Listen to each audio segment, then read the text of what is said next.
Denis Péchanski, bonjour. Bonjour. Vous êtes historien, directeur de recherche au CNRS, spécialiste de la Shoah, de la mémoire aussi et de ses politiques. Et vous êtes d'ailleurs l'un des contributeurs de la mémoire collective en question qui vient de paraître aux presses universitaires de France. Le week-end dernier s'est tenu un colloque au Sénat sur le rôle décisif et méconnu aussi des étrangers dans la résistance en France, que vous avez notamment organisé. Le président Emmanuel Macron a reconnu Slama Agrivac, juif né en Pologne, comme mort pour la France. C'était pourtant un des membres du groupe Manouchian qui figurait sur l'affiche rouge. Pour quelle raison il ne sort finalement de l'oubli que maintenant ? Eh bien, c'est une des questions que nous avions posées depuis quelque temps, avec un petit groupe déjà de l'unité laïque, qui est derrière la demande de panthéonisation de Manouchian, c'est-à-dire d'un résistant communiste étranger. Il n'y a pas de résistant communiste au Panthéon, il n'y a pas de résistant communiste étranger au Panthéon, et donc, effectivement, c'est un moment très important. D'abord parce que, même s'il n'a pas encore annoncé, le président Macron a donné son accord de fait pour une panthéonisation. Il attend un moment symbolique fort. La panthéonisation de Missak Manouchian, c'est prévu pour on va dire le 21 février 2024 pour les 80 ans de l'exécution des combattants de l'affiche rouge. Et donc, là, c'était un premier axe. Et puis, à cette occasion, j'ai découvert quelque chose que je ne connaissais pas et que connaissaient des associations, que j'ai sollicité parce que l'Élysée me demandait s'il y avait encore des survivants qu'on pourrait honorer. Voilà, comme il se fait, et ce qui est très bien fait par la Légion d'honneur. Je lui ai dit, mais ça sera compliqué parce qu'il n'y a pas de survivants, et puis des étrangers, même des résistants étrangers par ailleurs, ils sont morts, ou bien les rares survivants ont déjà leur Légion d'honneur. Donc voilà, je vais chercher, on va voir. Et là, je tombe sur des responsables d'associations qui me disent, écoute, non, le problème, il n'est pas là pour nous. Le problème, c'est la reconnaissance des étrangers morts pour la France. Et là, je tombe de ma chaise. Et je découvre qu'en fait, parce que mort pour la France, c'est une dénomination, une mention qui remonte à la Première Guerre mondiale, qui va être perpétuée, eh bien, la condition, c'est qu'on soit de nationalité française. Alors, encore aujourd'hui ? Alors, oui, encore aujourd'hui. Alors, dans les faits, l'administration s'en arrange. Il y a, par exemple, Manouchian a été déclaré mort pour la France en 71.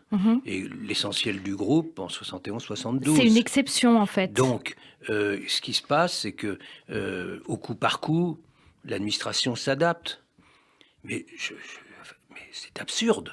Je veux dire, autant la Première Guerre mondiale, on comprend bien. C'est des combattants, mais des combattants d'une armée régulière, avec les étrangers, c'était la Légion étrangère, ils étaient reconnus aussi, et là, il n'y avait aucun problème. Mais là, on se retrouvait face à une résistance, qui donc était d'une singularité par rapport à une armée régulière, bien sûr, et qui n'était pas reconnue uniquement parce que ses membres étaient étrangers.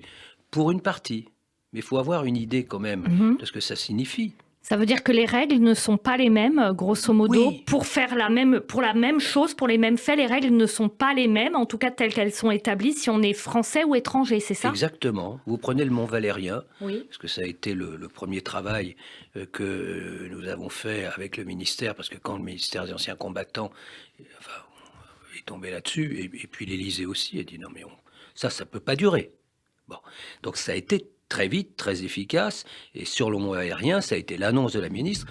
D'abord, encore un membre de l'affiche rouge, Grivac, qui en plus était sur l'affiche. Oui. Il y en avait 10 sur l'affiche, il y a 23 condamnés à mort, 10 sur l'affiche, et lui est sur les 10. Et il n'était pas mort pour la France. Là, il y a quelque chose qui était Est-ce qu'il y en a beaucoup dans son cas ?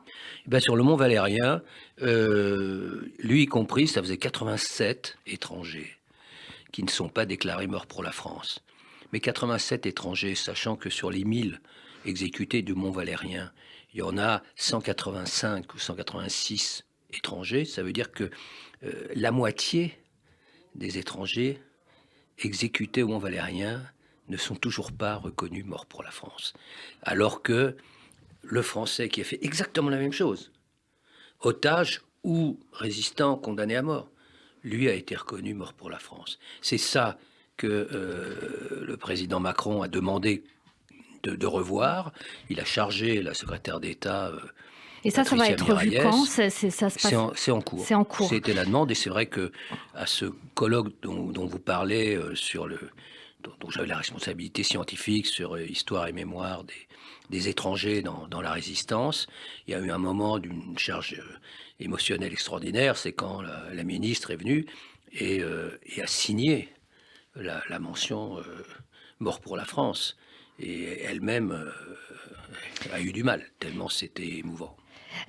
Évidemment, cette voie empruntée concernant les étrangers, on peut se demander si ça peut en ouvrir d'autres par rapport à des problèmes de mémoire qui sont posés à la France. Je pense par exemple à la colonisation, d'ailleurs à propos de laquelle votre confrère Benjamin Stora a sorti un rapport l'an dernier. Cette voie-là qui s'est ouverte sur ce cas des étrangers fusillés au Mont-Valérien, est-ce que ça peut aussi élargir le spectre vers d'autres cas qui ne concernent pas spécifiquement la résistance, mais d'autres cas posés par la mémoire?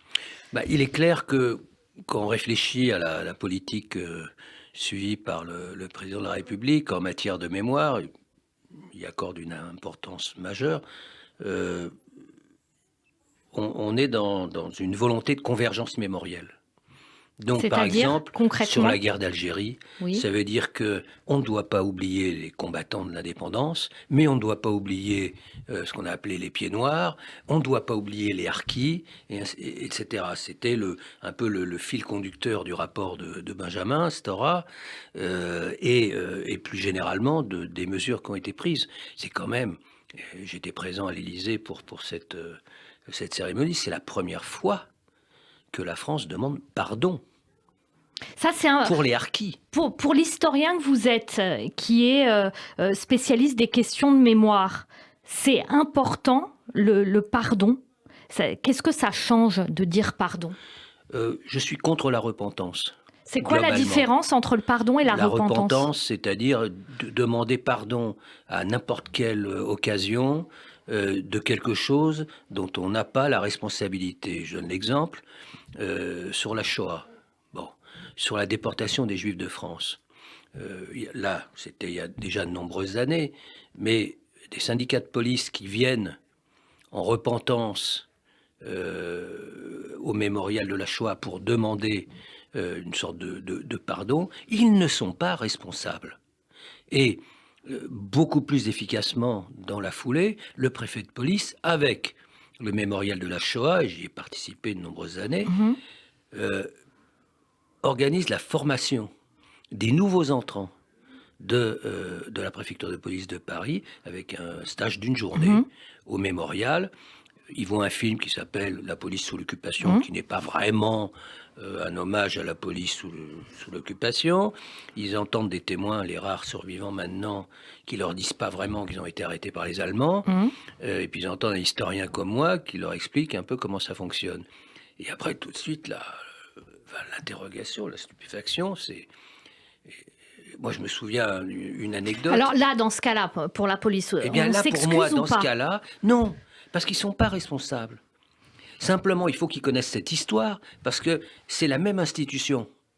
Et donc, ils ne sont pas responsables de ce passé-là, mais ils doivent connaître ce passé pour comprendre leur comportement aujourd'hui et leur attitude. D'après vous, en fait, ce que vous êtes en train d'expliquer, c'est que sur ces différentes politiques, c'est la France en priorité qui doit dire pardon et pas forcément... Pas nécessairement la France. Pas nécessairement la France. Par exemple, la République, elle a, sur Vichy, sachant que c'est la première victime du régime de Vichy, c'est pas en tant que telle qu'elle doit demander pardon, bien entendu. Et en revanche, elle doit reconnaître, la France d'aujourd'hui doit reconnaître ce qui s'est passé et doit reconnaître que la France était aussi à Vichy, elle n'était pas qu'à Londres et dans la résistance intérieure. C'est là la complexité de l'affaire. Et quand on parle des harkis, c'est très singulier. Les harkis, c'est les supplétifs de l'armée française en Algérie. Eh bien ceux-là, oui, Il fallait demander pardon parce que la France les avait abandonnés, avec des massacres qu'on connaît en Algérie même, et puis les conditions dans lesquelles on les a accueillis. Très longtemps, je suis occupé du mémorial du camp de Rivesaltes comme président du conseil scientifique, et j'étais à l'origine avec le président du conseil général, Christian Bourquin. On a fait un mémorial où l'une des... Vous voyez, ça rend hommage, finalement, d'une certaine façon, à deux moments de l'histoire, où ça rend... pas hommage, enfin ça fait référence à deux grands moments de l'histoire, aux deux grandes fractures du 10e, 20e siècle, la Deuxième Guerre mondiale et la guerre d'Algérie, parce qu'ils sont tous passés par le camp de Rivesaltes, dont 20 à 22 000 harkis. Donc c'est une question qui évidemment m'intéresse singulièrement, et on voit bien, ils ont été abandonnés, sauf par leurs propres généraux, quelques généraux qui ont pris, comme le général Meyer, qui est mort il y a très peu de temps et qui a pris la responsabilité de sauver ses troupes et les amener en France. Alors que les directives de l'État, c'était de les laisser. Bon. Et en même temps, les accords d'Évian avaient prévu qu'il n'y aurait pas de tuerie avec l'indépendance. Merci Denis Péchanski pour ces éclaircissements. On pourrait en parler des heures. D'ailleurs, ce sera peut-être l'occasion de le faire une autre fois sur Radio J. Vous êtes donc historien, directeur de recherche au CNRS. Merci d'avoir été avec nous en ce dimanche matin. Merci beaucoup. Merci à vous.